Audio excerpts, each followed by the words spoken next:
Thank you very much, Roy, and also thank you to the Water Institute. I really welcome the opportunity to, I should say, come back to Waterloo because I've got a long-time connection with the Canadian Water Network, spanning, I hate to say it, about 17 years. So I've been to Waterloo a fair number of times, and I always welcome the opportunity to see how it's changed, because it has changed a lot over the last few years. So first of all, I want to thank Water Economics Policy and Governance Network for the funding for this particular research. And I would say Canadian Water Network for having belief in me, an economist amongst all the engineers, so many years ago to actually fund some of my original research that really kickstarted a lot of this. This work is joint work with James Price, who was a postdoc who has sadly gone on to work for the EPA, and I'm not sure that's necessarily a good thing. I think he's looking for other positions at this very instant. Vic Adamovich, who is out at University of Alberta, and I would say Canada's best known non-market valuation. In fact, probably in the world, one of the best known non-market valuation specialists. And Pat Lloyd-Smith, who is a doctoral candidate at the University of Alberta. So my title's a bit of a misnomer. I am going to talk about floods, and by droughts I really mean unreliable water supply. So drought in your house, not drought on the land, but certainly this work could be expanded to that. So let me give you a little bit of overview of what I want to talk about. I want to give you a bit of motivation for what I'm doing, and then I'm going to talk a little bit about non-market valuation because I know this is an interdisciplinary audience. I told Roy that I was going to do it in 2 slides, and he said, okay, let's see what you do. So I'm going to do it in 2 slides, and then I'll give a little bit of a literature review. There is some literature in this area that I'm looking at. Then I want to talk mostly about the survey that I developed with Pat and Vic and James, and the data, a little bit about econometrics, and then kind of bring it back to some conclusions. So let me give you a bit of a background here. Bernadette will know all of this. And if we kind of think from a policy perspective what's going on here, we think ultimately Canadian water and sewage agencies are facing a lot of challenges. I think I wrote that sentence about 20 years ago. It's still true, and I think the challenges are still the same. So I guess plus ça change is kind of the thing that's going on here. But aging infrastructure, that's a bit of a theme that's going on here. Inadequate revenues to kind of deal with the aging infrastructure. Rising demands, although that's being moderated a little bit with very aggressive pricing changes that we've seen in the last little while. And of course the big joker in the pack, which is climate change. And specifically what I want to think about is instances of too much water, floods, and too little water, kind of unreliable water supplies. Kind of 2 extremes of the same issue. So I had a hard time trying to find, I'll show you my picture of a flood, which is really easy, but I had a hard time trying to find a picture of a drought or unreliable water supply. So there you go, there's your sink. You've gone down to the sink and you press the little, you turn the little tap and nothing comes out. How many times has this happened to you? Anybody? Yeah, lots of times. It depends on where you live. It can definitely happen. So there's situations where we don't have the water we expect. We have a very big expectations. We turn that tap and we're going to have water coming out of it. Sometimes we don't have water, or the water's kind of a little bit iffy. We're not too sure what's going on with it. So that's one of the issues that I want to talk about. And the other, of course, is flooding. Now, this is a parking lot. You might think, oh, this is Calgary 2013. No, it's Calgary 2016. So they've had it happen more than once. So clearly, flooding is an issue that obviously a lot of communities are having to deal with more and more. So 2 kind of extremes, as I said. Now, we know that this is important stuff because there is actually a Canadian disaster database. I'm sure you didn't know that, but if you go and you check, there's the Canadian Disaster Database, and they basically have a listing of different types of emergency situations that have happened in Canada over a very long historical period. Over the last 20 years, and I just focused on the last 20 years, there have been over something like 120 120 flooding events. About half of them have been caused by rainfall. And a lot of them have happened in basically the last decade. So the idea is that it's happening more frequently. Certainly at Toronto, almost every year, they have some kind of flooding incidents going on. Calgary, clearly it's happening as well. I don't think Kitchener particularly, or Waterloo has particularly had flooding. If you live in Winnipeg, Red River floods every year, so you know it's a kind of regular occurrence. So that's on the one hand, the case of too much water. But on the other hand, we also have water outages. And unfortunately, unlike flooding, there's really no database of water outages. It's very kind of anecdotal evidence. You hear someone's water's been off for a week or a couple of days. But what we do have is a bit of a proxy for, shall I say, unreliable water, which is really what I'm trying to get at here when I talk about water outages, which is the extent of boil water advisories. And boil water advisories are advisories issued by provincial ministries to say, something wrong with your water, don't use it. On any given day, there are over 1,400 boil water advisories in Canada. So you can kind of think about how prevalent they are. Now, obviously, they occur in certain locations with more frequency than others, but almost every community has had some kind of boil water advisory. So it's familiar with the notion of unreliable water. Now, if we think about starting to move back from the incidents and we think about what can an economist say or what would we want to say about what's going on here, I read a very influential article back, I think it was 2000, and it was in the American Water Resources Association Journal, which just really surprised me because largely it's engineers who write for that journal. And I was, as an economist, coming at that journal thinking, what information could this give me? And this article basically said words that were music to my ears. Essentially, what are people willing to pay for improvements to their water services? Now, willingness to pay is in the realm of economics because we really are trying to get at what value do people put on things. But the fact that the engineers were interested in knowing this, I thought was very enlightened. And then more generally, what are community priorities in terms of spending on infrastructure relating to potable water, infrastructure relating to wastewater management. So that's really what I'm looking at here is what are people willing to pay? How much value do people have for better water services? And in my specific case, it means a reduction in likelihoods of flooding on the one hand, and a reduction in the likelihood of water outages on the other hand. So scaling back from too much water, scaling back from too little water in some senses. So we might ask, well, this is tied up with infrastructure.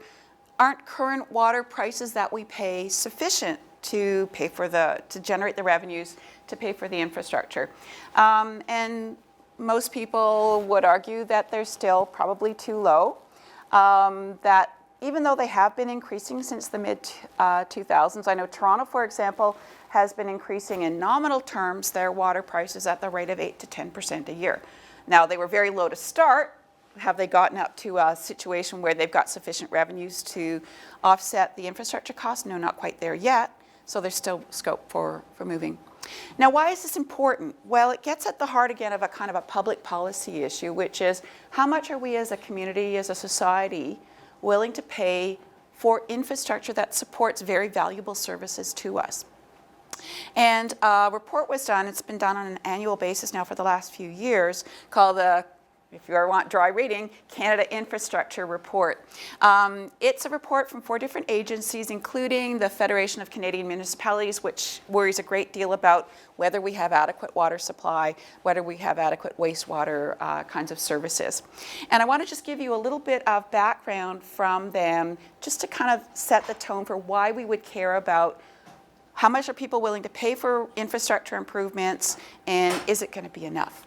So here's for potable water. This was the average annual reinvestment rate. So it's the amount of money, the revenues that are being taken in and reinvested in to keep the system maintained, okay? And the target, according to this organization, is they should be spending on the order of to 1% to 1.5% of the value of the assets. Now, linear assets are things like the lines, the pipes. The nonlinear assets are more like the buildings, okay? So you can see what the targets are. You can see what the current is, less than 1% for linear, about 1% for the nonlinear. So it's not even reaching kind of the targets. Now, how much is that in terms of dollar terms? Their estimate of the replacement value based on current reinvestment rates is about $14,000 per household. That's a lot of money. So we want to start thinking, because these are billions of dollars of assets that we're thinking about. So we want to think, you know, are people maybe starting to be willing to pay that size of funding, if you will, out of their taxable dollars to help support the infrastructure.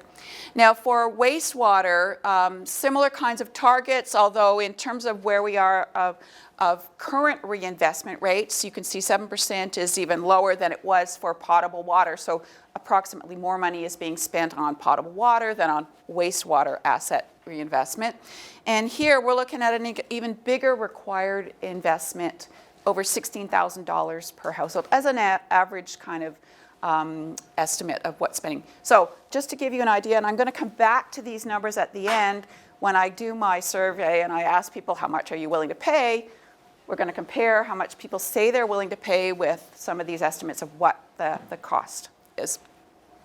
Okay, so let me move into non-market valuation approaches.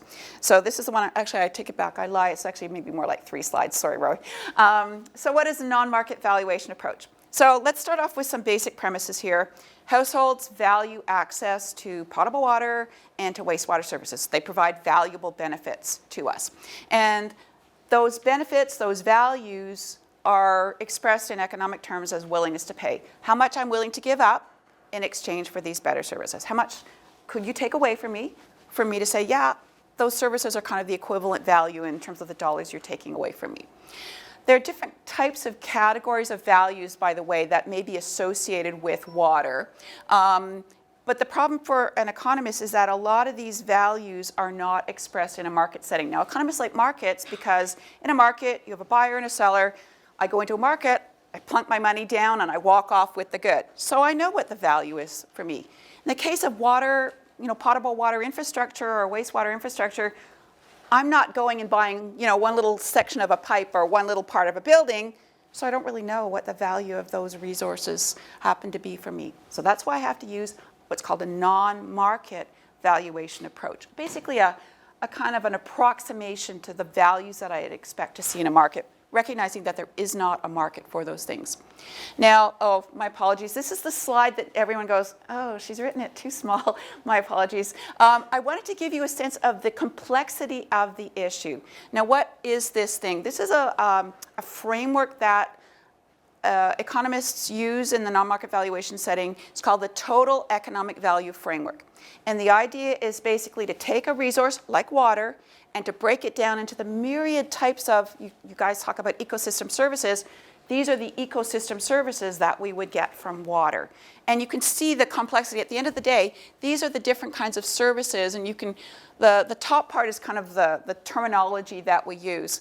So if I were to think about potable water as a service to people, it would basically fall into here with domestic and in some cases industrial use of water. Obviously, domestic cases, we use water to drink. In the case of industrial, they use it for economic activity. So that would be an example of what's called a direct use value. Now, usually in economics, for direct use values, we have markets for things.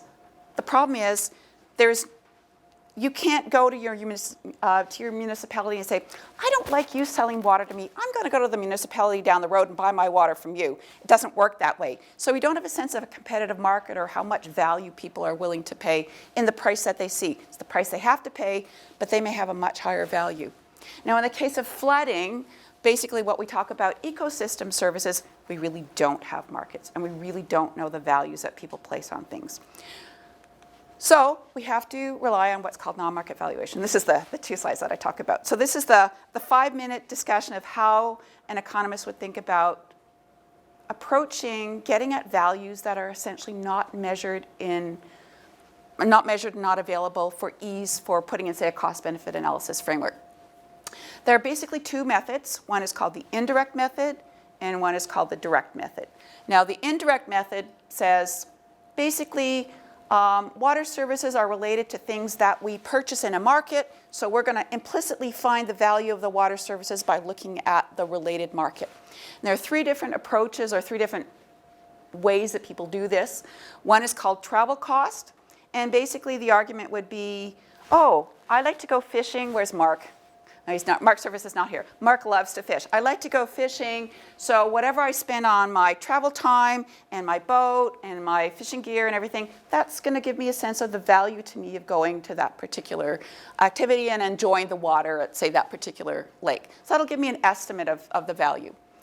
Another approach is what's called hedonics, and This is very low. It's interesting right now in the Toronto housing market where we're getting huge values in properties. It's all location, location, location. That would be an example of hedonics. The value that people put on living in Toronto is a premium well above an equivalent type of house in another setting. So we could use a kind of hedonics there.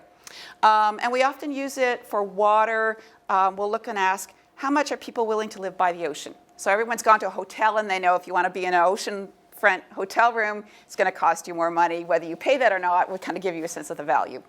So that's hedonics. And then averting behavior, I think a lot of people are familiar with. I've got my little bottle of water here somewhere. Used to be the case that people would buy, and still do buy, bottled water because they don't trust the water that's coming out of their tap. How many people here buy bottled water because they don't like their tap water? No? Okay, all right. Or use a Brita filter. Okay, so there you go. So the idea here is that there's an assumption that there's something not quite right, and you have to pay money to defend yourself about it. And that gives you a sense then of the value of the good part of the water.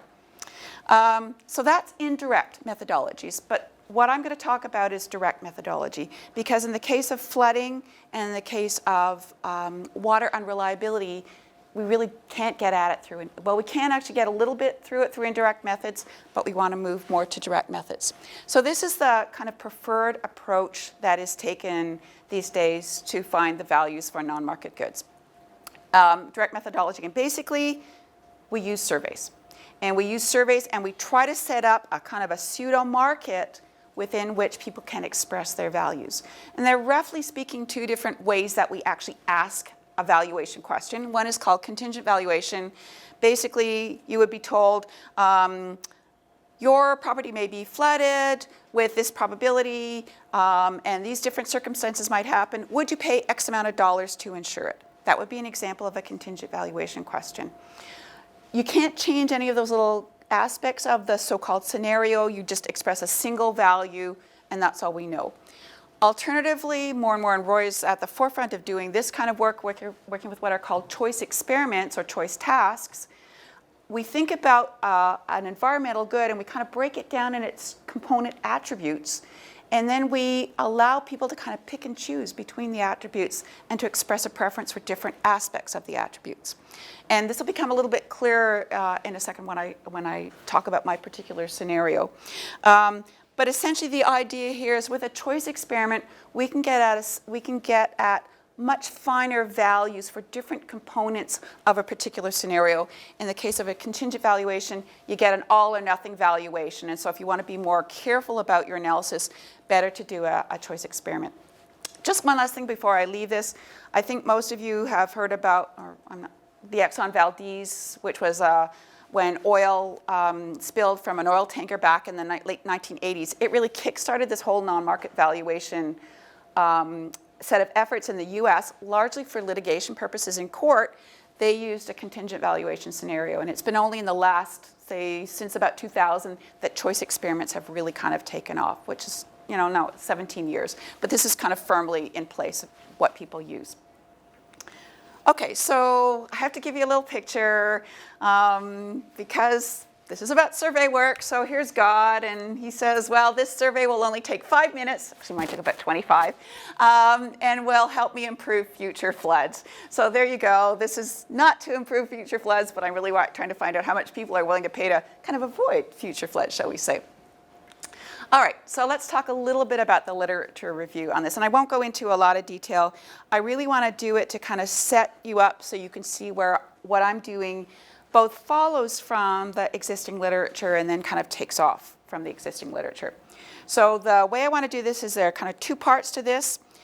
Basically, remember, I'm going to be talking about survey work. So people have used surveys, either contingent valuation or choice experiment type surveys to find the values of either water outages, unreliable water, not enough, or too much water, flooding. They haven't put them together. And that's what I've done. In a single survey, I've kind of put them together. So let me talk about what people have done. So on the water reliability, the willingness to pay for more reliable water, in other words, not having water outages. There's a lot of literature, not surprisingly, coming out of the dry Midwest US, that's the Griffin and Mielda, and out of Australia. That's the Hensher and the Hatton McDonald and the Willis, where they've really had to worry a great deal about water scarcity and water outages. They've looked at everything from how much are people willing to pay to avoid a couple of hours of water outage, to a couple of days of water outage, to not being able to use water for outdoor use, to having no water at all. That was Australia. That was an extreme situation.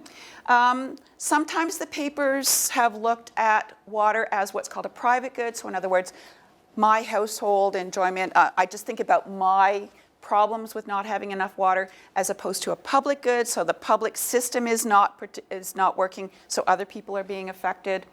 And so we talk about what are called public goods versus private goods in that case. Just as an aside there, what we generally expect is if we're talking about putting a value on a public good, then we're thinking not only of our own benefits, but benefits to other people. So there's a kind of an altruism aspect to it. So expect to have larger values for those things as opposed to just paying to make things better for myself. There's been a mix of both contingent valuation and choice experiment approaches in this. The values that people have found are very context specific. They depend on the way the scenario is described. But roughly speaking, on the papers that I've seen, they range from a couple of dollars, those are for avoiding a few hours of water outage, to about $40 a year in different situations per household. So just to kind of give you a sense of scale, so when you look at my numbers, you'll see what the literature has found. Oh, sorry.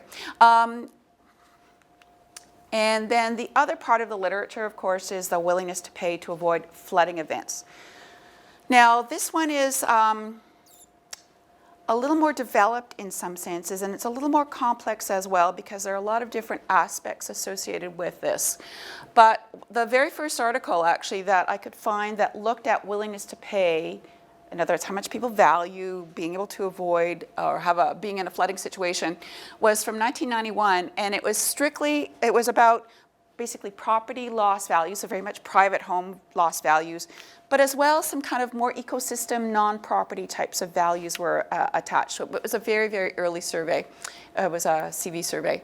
And then more recently, and Roy is one of the authors on one of these papers, in Holland, there's been a lot of course, they worry about flooding, and there's been a lot of effort to look at how much people are willing to pay, expressed in terms of insurance premiums that they're willing to pay up front for in order to protect their property. Now, that's not what I'm going to be talking about in my particular case, but that is very much a part of this particular literature. Again, a mix of CV and CE approaches. The values tend to be higher per household than the ones to avoid water outages. That seems to make a lot of sense to me. One seems to be more of an issue than the other, but there are no direct comparisons because they're not done in the same survey. They've been done in different surveys. So the values range from about $60 a household to about $800. It's hard to compare exactly what's going on because these are very, very much specific to the context in which the scenario has been described. Okay, so that's the background. So let me talk about my survey. So this was an online survey done about a year ago now, May, April 2016. We worked with a company to put it online, and then people were contacted by email and they could choose to do the survey or not.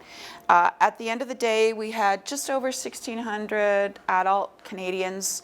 One of the important things we have to worry about in Canada, of course, is the population representative of the general population.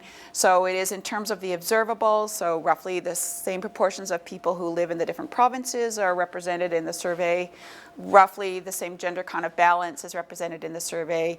Kind of median income matches up and so on. So we collected, in addition to all the demographic kind of information that you'd want to know about people, we asked them what their background flood and water outage experience had been. So have you ever had a water outage? Have you ever experienced a flood and different kind of manifestations?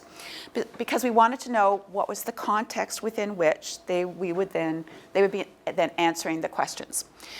We also asked them their deferred, what we call defensive or averting expenditures. So for example, if someone had maybe taken all of their valuables from their basement and bought boxes and put them up on a first or second floor, that would be an example of a defensive expenditure, would be a representation at least of how much people want to spend in order to avoid adverse outcomes from a flooding situation.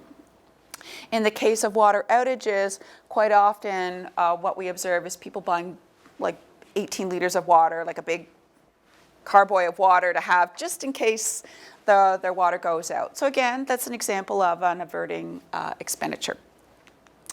In addition, we asked, because so much we're asking people for their behavior, so we want to know a little bit more about the motivations that drive this behavior. And one of the big motivations that we worry about, of course, is do people have so-called environmental perspectives on things? And so we asked a series of what are called Likert-style questions about relating to environmental concerns, about their views on public policies and things like that, just to, again, to try to categorize people. And for those of you who don't know what a Likert scale question is, you've probably encountered one. If you've ever done a survey and they ask you, we want to know how important this issue is to you on a scale of 1 to 5, where 1 is not important at all and 5 is the most important, that's a Likert scale question. So it's trying to get people to kind of give us a relative sense of importance about things.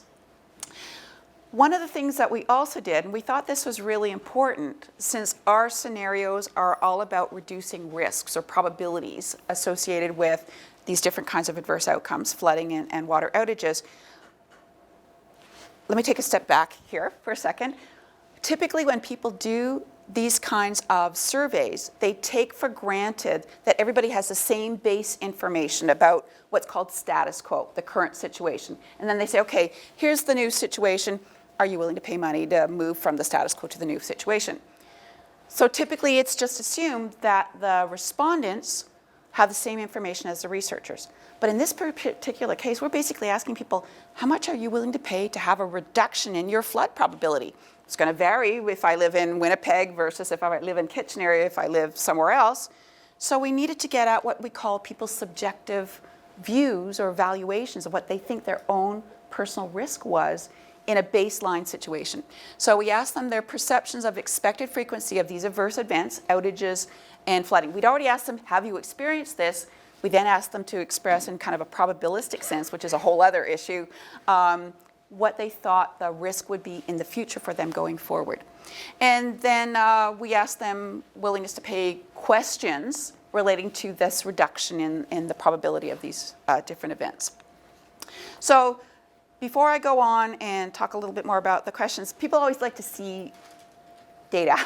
So just in case you thought you wanted to know kind of relatively where people thought about the importance of different kinds of public programs, we asked people the relative importance, this was a Likert scale question, on different kinds of public spending initiatives.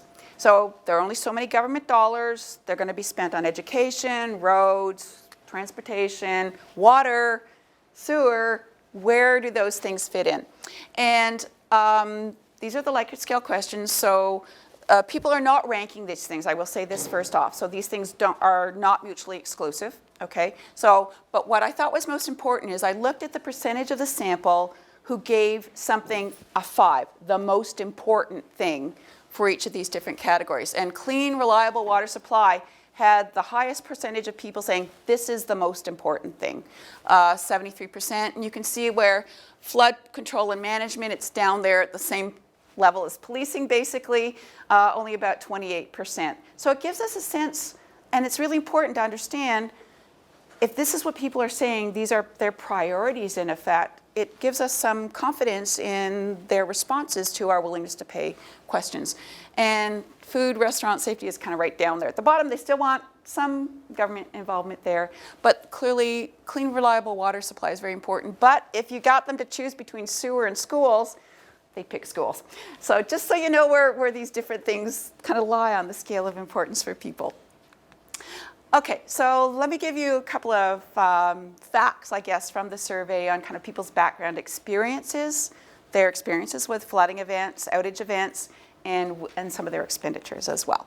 So 13% of the people in the sample said they had experienced a water outage in the last year. So I think here when I asked people, I didn't ask you the last year, it was only a couple of people. 13% out of over 1,600. That's a fair number of people who've had a water outage. That's important because it means our questions about paying are going to be salient. They've had experience, so they can actually answer the question with some confidence. 13% said they had experienced a flood-related boil water advisory in the last 10 years. So this is not just a boil water advisory because, you know, the city's turned off your water and now you've got brown water or whatever. This is a flood-related boil water advisory. 26% experienced street flooding in the last 10 years, and I think there were a lot of people from Calgary because I had a fairly large Calgary sample in here, but Toronto as well has experienced street flooding. Lots of other communities as well have done so. But that means 1 in 4 people have done this. So this is a pretty relatively, at least for this population, relatively frequently experienced event. And 51%, now this one I'm trying to figure out, 51% they'd experienced basement flooding in the last 10 years. So that's clearly a huge issue for a lot of people. Okay, so that's kind of telling you that our questions about willingness to pay are going to be salient because people have had experience. They're going to be able to answer the questions. Now, remember I said earlier that in my 2 slides on non-market valuation, there are kind of 2 ways of doing things. One is what I'm doing with a survey, kind of choice experiments, but the other is kind of the indirect approach where we kind of infer how valuable these things are to people based on their defensive or averting expenditures. Well, so we can actually look at that. We did ask people, you know, how much are you willing to pay, or how much did you spend? The problem is it's not directly necessarily related to the event. It could be for other purposes, and so it's hard to kind of attribute the amount. But it just to kind of give you some background context. So basically, in dealing with potential water outages, a lot of people purchase backup water. So either they'd have a case of water in their basement or they'd have like a big carboy. 2 and 3 people said they sent something in the last year. And the average spending was $75 a year, which I thought was actually pretty high. Now, here's where you have to worry a little bit about the outlier in your sample and the kind of average person. So the median spending, 50% of the sample spent 25%. Basically, so $25. So there are a bunch of people who spend a lot of money, and then there's kind of everybody else. But it's important to know that there is this kind of variation. In terms of dealing with potential flooding, we had a whole list of different kinds of activities that people could choose from. I'll just give you a couple of things. It was a number of ways. A simple one was, I have a safety plan. There were no costs associated with that, or at least they didn't say there were costs associated with that. There's time costs, but they didn't give that to us. All the way to major plans from kits. I'm not quite sure what I meant to say there. Clearly there's a typo there, but in many ways from plans to kits to major adjustments. Okay, I'm not even sure. I'm blanking on what I meant to say there. What were some of the major things? Oh, emergency kit, that was it. Emergency kit. Okay, so 1 in 9 people said they spent money on an emergency kit explicitly to deal with flooding.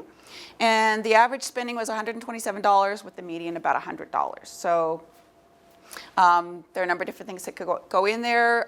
Number of people, 1 in 6 said they bought a sump pump explicitly to deal with flooding. I think they're all in Calgary after the flood. And the average spending was, this is an expensive ticket item, $630. There were people who said they made architectural changes to their house just so that they could reduce the adverse impacts of flooding.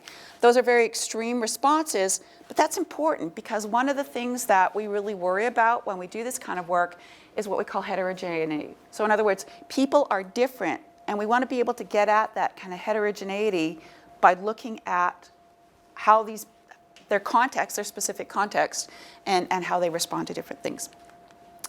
Okay, so let's talk a little bit about people's subjective perceptions. So we asked people then, first of all, we asked them, have you experienced an outage? And then we asked them, what do you think is the likelihood, the probability that your community would experience a water outage in the next, over the next 10 years? 1 in 5 people said, no, not going to happen to my community. So that's 20%, 1 in 5 people. On the other hand, 1 in 20 people, 5% said, going to happen, 100%, absolutely. And so, you know, again, you've got this heterogeneity, and that's what makes people different. They have different perceptions of things, and they're going to react differently to things. Now, over the sample, they expressed about an 18% annual chance of water outage in their community, just kind of over the whole sample, with the median about a 10% annual chance. So remember, what we're going to be asking in our survey is a reduction in their belief of what that percentage is. This is just a little histogram so you can kind of see. So here are all the folks who basically said it's not going to happen to me. Here are all the folks who said, yeah, it's definitely going to happen to me. And then you can kind of see it kind of trails off, kind of what you'd expect. But there is a pretty big bump here at 50. People tend to anchor. I don't know if you've read any of Dan Kahneman's work, which is behavioral finance actually, but it's all about how people behave. People kind of anchor on certain numbers. 50 was a big one. 100 was a big one that they kind of anchor on. We haven't done anything with this kind of distribution other than we've actually categorized people, and you'll see why in a minute, into different low, medium, high. So these would be kind of the low groups. We don't include the zeros in the low. We take them out of the sample, the low group, the kind of medium group, and then the high group in terms of where they kind of situate themselves in terms of their perceptions. Then in terms of the subjective perceptions of street flooding, almost 17% said there was no risk of their street flooding in the next 10 years. But about 3% of the sample said there was a 100% chance that their street would be flooded each year in the next 10 years. So they're the pessimists, I guess, or maybe they've just experienced lots of flooding in the past, so they know. And over the sample, the average annual percent chance of street flooding was about 14%, with a median of about 5%. So similar kind of diagram, but obviously more people who believe that it's not going to happen to them, but similar kind of people who are kind of in the low group, the medium, and then you've got a group of people who really believe that this is going to happen to them. Okay, so let me talk a little bit about the actual questions that we ask people to elicit their willingness to pay. I've done a lot of background here where I've kind of set up the information we're trying to pull from people. But at the end of the day, what we really want to get at is, let's put a dollar value on what they say they would be willing to give up in exchange for a reduction in the probability of one of these adverse events happening. So we actually had two sets of valuation questions. We used a choice experiment format. And so the way the choice experiment format works, at least in our survey, there are different ways of doing it, but this is the kind of cleanest way to do it. You present people with what's called a status quo situation.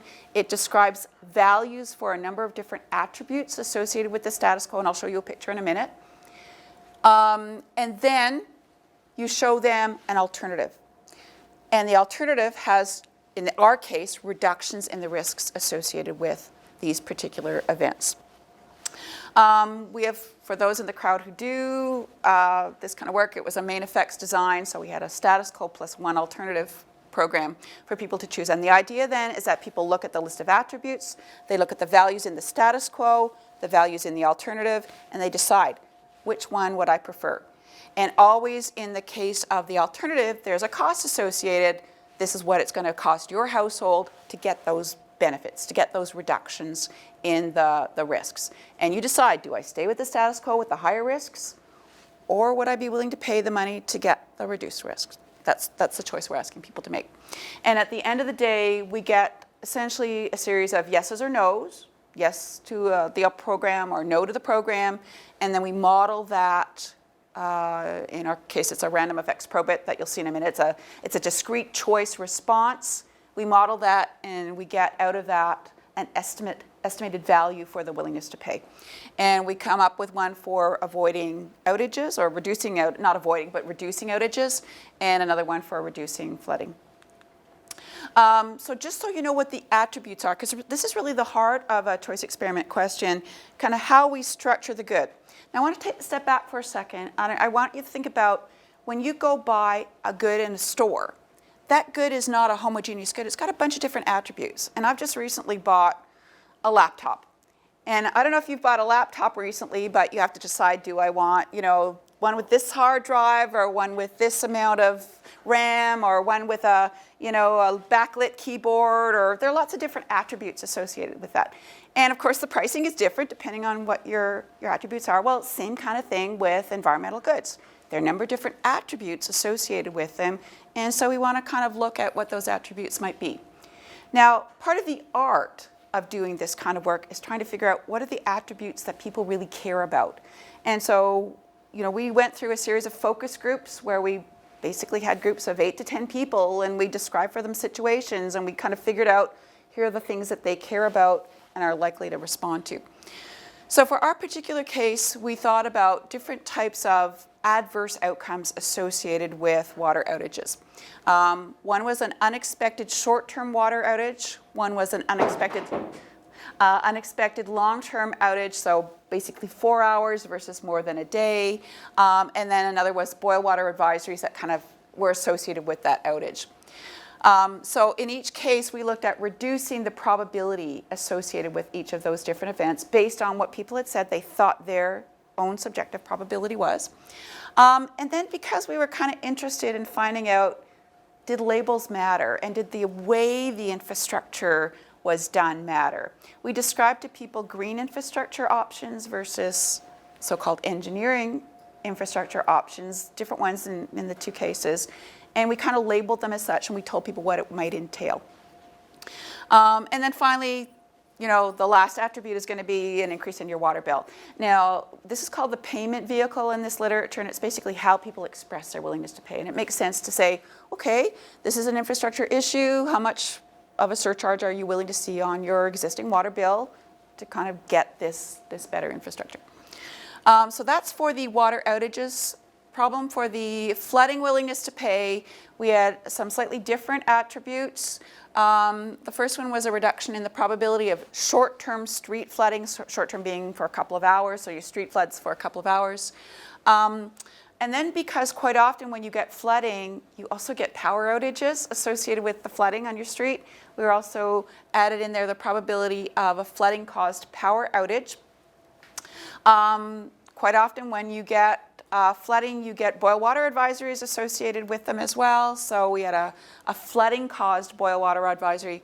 And then finally, we added in there probability of basement flooding as well, in addition to the street flooding. And again, we asked the issue of the green versus the engineering infrastructure. And then finally, there would be the increase to the household water bill. So a number of different attributes that are going to vary, and that we're going to present people with what we call different scenarios. And the scenarios vary the attributes. And then we look and see, how do they respond under this situation? How do they respond under that situation? And if we vary the attributes to them, then they're having to make choices about things. And that way we kind of trace out what their preferences are, what we call eliciting their preferences. Just quickly what the attribute levels were. So we got the attributes, what are their values? And people literally see numeric values for these things. So for status quo, that's the situation as it is, we pulled in people's self-reported probabilities of these different events, the different flooding events, and the different boil water advisory events. And for the household water bill, of course, there's no change. You have your water bill, there's no change to it, you continue on as is. And the alternative program described to people, to keep things really simple, we presented people with either a 50% reduction in their stated probability or a huge reduction, basically almost to zero, so a 99.1, what we called a 99.1% reduction. And we did this because we were interested in what we worry about is called the scale of people's responses. So in other words, this is clearly a bigger reduction. Do people respond with higher values, higher willingness to pay, because it's a bigger gain to them, a bigger benefit to them. Then we had either greener engineering infrastructure, and then finally, the way you get variation in these kinds of choice experiments is you vary the amount that you ask people to pay. And then you're looking to see, do they say yes to $50? Do they say yes to $100 for the list of attributes that they see? And so our values ranged from $10 to $250. This is an annual increase on their water bill, on their existing water bill. Okay, so green infrastructure, we had little pop-up boxes where they could pop up and look and see what it meant. Basically, we talked about restoring and protecting wetlands, creating buffer strips, permeable payments. Those were the types of green infrastructure components. And then for engineering, we talked more on the kind of the capital investment side of things. Okay, so this is a picture of what somebody saw. A lot of information presented here, but we kind of worked people up to this. By the time they actually got to this, they'd seen a lot of information already. this is it. This is a sample question. So let me kind of walk you through this and explain. So in this first column here, these are our attributes. Now this is a willingness to pay question about value of reducing floods. So we got our attributes in terms of flooding. So there's street flooding, basement flooding, boil water advisory arising from a flooding event, power loss due to flooding. Then we've got the method used to improve the management, green or engineering. And then finally, what the cost to people would be per household, starting very specifically, this was July 2016, we told them. So these are the different attributes. This is what we would call the status quo, or the current situation. Those values, 3%, 0, that was me running and doing that and taking screen captures. That would have been my perception of what I thought things were going to be like if no improvement were made. So I think there'd be a 3% chance in the next 10 years of having this particular event happen to me, a 0% chance of basement flooding, and so on and so on. And then what happened was, in our proposed program, depending on what people said here, they would see either a reduction to a half of all of those probabilities, or a reduction to by 99.1%. to all of those probabilities. And then randomly, well, not exactly randomly, according to a design, they were, oh, sorry, you told me not to walk in front. They were, I guess I should just use this. It might be helpful if I use the capital opposed to the labor, right? Speaking about green and engineering infrastructure here. So here they were either shown green infrastructure or engineering infrastructure according to a design that we had. And then finally here they were shown, again, according to the design, either 10, 50, whatever amount. At the end of the day, we asked them one simple thing. Take a look at all of this and decide, would you vote against the proposed program? So in other words, you'd be voting for the status quo, or would you vote for the proposed program? You'd be voting for this alternative thing. People saw 2 of these for the outage question and 2 of these for the street flooding question. They were varied according to the different design elements, and then we used that information together. And so one person potentially could see green infrastructure for both of their questions, but they see different values. And so we'd be trying to tease out, what is the value of green infrastructure to them? Okay, so let's talk a little bit about the econometrics and the results. So as I said, each respondent in our sample answered a total of 4 choice questions, 2 for the flooding situation, 2 for the outage situation. We model them separately for the moment. We may decide to model them jointly at some point, although they do have different numbers of attributes, and that does actually make a difference to our modeling. But at the moment, I'm just going to present the very simple model results. And essentially what we're modeling is their response, which is either I choose the alternative or I choose the status quo based on the characteristics that they saw, those attribute levels that they saw. Now, it turns out our data are kind of a panel type. In other words, we've got 2 sets of responses from each person for each of either flooding or outage.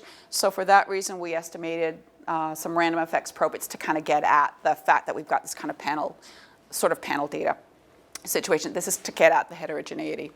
And we estimated separate random effects panels. And that we're just starting on this analysis. We haven't ended it by any means, so these are very preliminary results. A little bit more about the results before I show you some numbers. So we excluded respondents who said they had a 0 probability belief in all 4 or 3 of the categories. So there's no point in asking them how much they're willing to pay, because they've said no, there's no chance of this happening, so not important. So we've excluded them, and that turned out to be about 20% of the sample. But that meant that 80% had some positive belief that these events were going to take place. So for the remainder of these respondents, you saw those histograms. We basically categorized people into 3 groups. We didn't use the numeric values because, in a second I'll talk about it, there's a potential endogeneity issue in terms of the explanatory variables, and we wanted to try to deal with that. And there are different ways we're going to be dealing with that in the future, but this is our first attempt at it. So we classified people into kind of people with low risk beliefs, medium, and high risk beliefs. And it turned out there were about equal numbers in the 3 groups. We didn't plan for it that way, but it turned out to be that way. So as I said, remember that if you think about what our model is, dependent variable, thing we're trying to explain is yes, no, I chose the alternative. My explanatory variables are the attributes. Now the problem is some of those attributes are self-reports, so there's an endogeneity there. So what we decided to do is, based on some work that Vic's been doing, basically what we did is we kind of created these indicator groups of risks, low, medium, high, and we interacted them with the 50% reduction or the 99.1% reduction, because that was random. People didn't know which one they were going to get. We know which group they were in. And so what that means is they can show that there is not this endogeneity problem. So what we've got then, and I apologize for this slide, but it's just so you can understand when you see the results. We created 6 dummy variables as ways of kind of being the explanatory variables in the model. And 3 of them are relating to the 50% risk reduction, and 3 of them are relating to the 99% risk reduction, and they are interacted with the low, medium, or high risk groups. So that's why we've got 6 categories. And just so you know, people with a low expressed risks were those who had risks that they believed to be less than 10%. Yep, I'm almost done. And people with medium were kind of in the 11 to 30% range, and then people above were the ones that at the tail end there. Okay, so here are the coefficients for the models. Let me go over this very quickly, so I'll get to some numbers, because Royce told me I've got 5 minutes, so speaking about getting myself organized. The constant is the reference respondent who had a 50% risk reduction and is a low risk. The fact that it's positive and significant says that this person is predisposed to choose the alternative program. 50% reduction times medium risk, this would be the person with the medium risk view, but seeing that 50% reduction. That coefficient is added on to the first coefficient, so they've got an even higher chance or likelihood of responding yes to I want the alternative program. So positive coefficients, more likely to pick the alternative program. Just in a general sense, of course, people don't like to pay, so the higher cost meant they were less likely to pick the alternative program. Green infrastructure, very positive and very significant. If they saw green infrastructure, everything else being held constant, they were more likely to say yes to the alternative program. Remember, the contrast to that was over-engineering, right? So if they saw green, they liked it on this particular model. We did a couple of additional models with some covariates. Bottom line, people who had previously experienced an outage were more likely to pay. Older respondents were less likely to pay. And I need to investigate that a little bit more. That came up clearly in all of these different things. Okay, so what are the numbers? Remember the numbers I showed you earlier? The numbers range from a couple of dollars to about $40 a year for water outages. So basically this top number here, these are the people with the smallest risk reduction, so smallest good, and the lowest level of risk. They're coming in at about $49 a year per household for that risk reduction. If it's the engineering approach, and $72 a year if it's done with green infrastructure. So they're willing to pay, but they'd rather have it done through green infrastructure to deal with water outages. And those are statistically different from one another. Most of the other ones are not, so the green and the engineering are not statistically different in a number of different senses. But then when we get up to the people with basically the biggest good, the highest risk reduction, the highest perceived risk, we're talking almost double those numbers. So much higher willingness to pay. Here are the ones for the flooding. Similar kind of pattern going on here. Basically, there is a scale effect here. The bigger the risk reduction, the more people are willing to pay.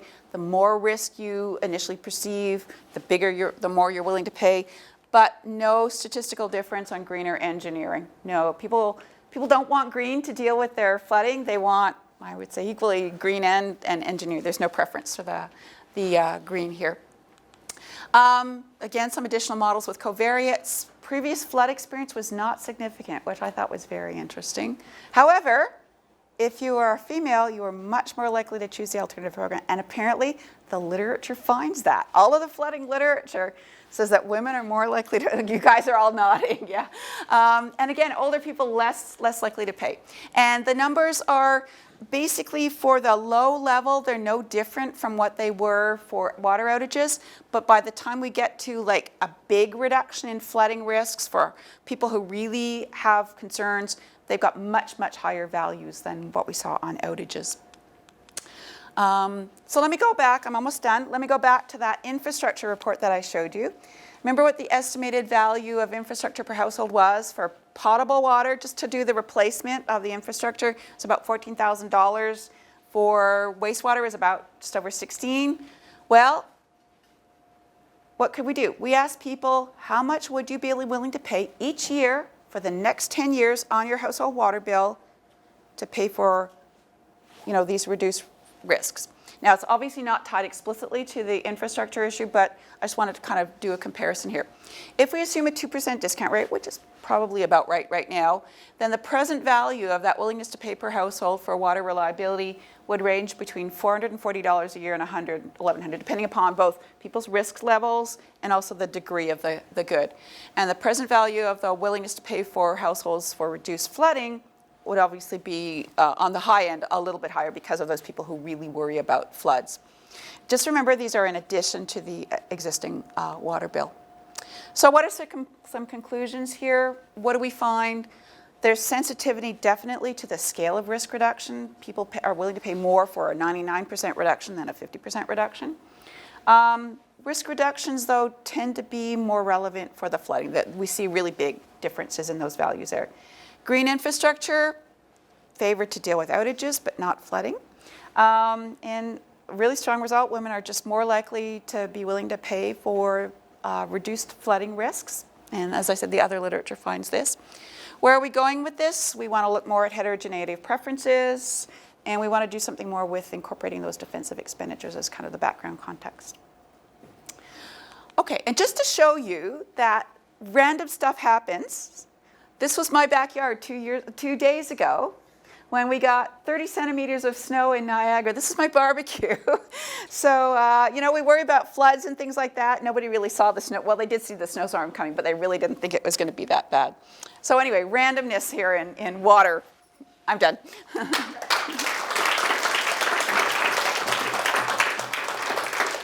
Thank you very much. So we have some time for questions.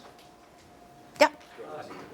So it was a really interesting thought, but actually you showed the numbers, mean and median value. So should we take mean seriously or median seriously, or like which should we basically implement? That's a good question. What should we implement? I'm trying to think. Do you mean which should the government implement? Yeah, exactly. I don't think the government has that degree of control over those two things, to be honest. I think what the government can do is kind of choose a target. Whether it will fit the mean or the median is another matter. My guess is it would probably go, if we think about kind of like voting models, they probably go for the median voter. That's typically what voting models tell us, right? You go for the median voter, so you maybe make very angry the people at the high end, but you get the median voter. And I guess the election maybe just recently in the Netherlands shows us maybe the median voter kind of got captured in that election too. Yeah. So you mentioned that people were willing to pay more for green infrastructure for outages. Yes. What was the green for outages? What was the green infrastructure? So we were it was a generic kind of thing. We said examples of green infrastructure are, for example, like swales along rivers and in other words, not doing more capital expansion. But that's water outages. For water, no, yeah. I'm sorry, I missed the beginning of your talk. Okay. So how do you define a water outage? Oh, sorry. So water outage was a reduction in your your water supply shuts off for a short period of time or for a day or whatever. So that's the only way you get water in your house is by pipes. So swales Yes, wouldn't have it. but more in terms of when we think about the long-term supply availability and how a community is going to kind of structure the more reliable water supply coming into the city. That was what we explained to them. Source water. Yes, it was like yes, that's right.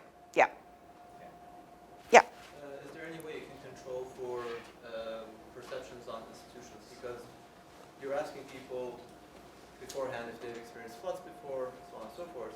If they have, and if they see this as a failure of the municipality, they may not be willing to pay Yeah, much, and that yeah. will put downward pressure on the willingness to pay figures you Yeah. have. Yeah, I didn't show it here, but Monica knows very well. A number of years ago, I've done a number of water surveys, and I've always asked people, what do you think of the reliability of your water system? And it's not very good. And I haven't done anything with it. I asked it here, although the numbers were better on this one. So it used to be that something like more than 50% of the people would say, I don't trust my water supplier to provide me with reliable water. Now it's down to about 40%. So it's improving, but I haven't done anything with it, but that clearly is a context issue that we If you can. don't have data, you can just control for voting preferences across the districts. If they chose over the status quo, that may... Yeah. Well, I do have the data. I just haven't done anything with. Oh, no, I do have it. I just haven't modeled their response in. Yeah, thanks. Yeah. Did you include people that have their own homes? in their- No, we explicitly asked them if they were on a city water system, and we only included folks who were on city water system. Obviously, that would be a whole other set of issues that you'd have to worry about. Yeah. I saw a hand. Mhm. So in Australia, I spent some time in Australia last year, and they're highly regulatory bodies. So every 5 years, they have to reapply for their license. And part of their license, they have to do a survey. So they've been annual surveys of what people will pay for and what their expectation level is. The response, from my understanding of the surveys, is they're willing to pay for more every year, but they're also willing to expect less of the system. Oh, that's Which interesting. is a surprise, because as they get more educated about the system, they realize on an annual basis that they're doing a survey, that the performance of the system, even though they're going to pay more, it's not even to maintain the existing performance. Perception goes down, so you may want to kind of Yeah. look at some of Is that the more? No, is that Cicero who does that? No, every water. Oh, the water utilities every themselves. water utility Okay. have to do it in order to be able to Okay. apply.